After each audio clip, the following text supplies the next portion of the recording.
মোহাম্মদপুরে গিয়েছি আর 3 বোন একসাথে হয়েছি। এখন যদি একটু শপিং করতে না যাই তাহলে কি আর ভালো লাগে? তো সকালে নাস্তা টাস্তা করে ফেলেছি। এখন আপু বলছে চলো তোমাদেরকে চা বানিয়ে খাওয়াই, কিন্তু আমরা বলতেছি এখন চা খাবো না, আমাদের তাড়াতাড়ি শপিং এ বের হতে হবে। তো এখানে মেজো আপু বলছে যে চা বানাতে আমার 2 মিনিট লাগবে। তো এই হচ্ছে চায়ের জিনিসপত্র।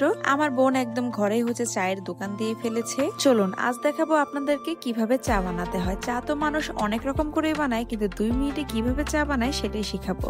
তো ফার্স্টে হচ্ছে গরম পানি করে নিয়েছে, ফুটান্ত গরম পানি। এই ইনস্ট্যান্ট মিল্কটির প্রাইস হচ্ছে মাত্র 10 টাকা করে। এই প্যাকেটটির মধ্যে কিন্তু চা পাতি, চিনি, তারপর হচ্ছে কফি সবকিছুই দেওয়া থাকে। শুধু একটাই কাজ করতে হবে, একটি হাঁড়িতে গরম পানি করতে হবে আর সেখানে হচ্ছে এই চায়ের মিশ্রণটি দিয়ে দিতে হবে। আর এই স্টারশিপের দুধের প্যাকেটটির প্রাইস হচ্ছে মাত্র 5 টাকা করে। যেহেতু 3 জন মানুষ খাবো হচ্ছে তাই হচ্ছে 2টি চায়ের প্যাকেট দিয়েছে আর 4টি দুধের প্যাকেট ঢেলে দিয়েছে।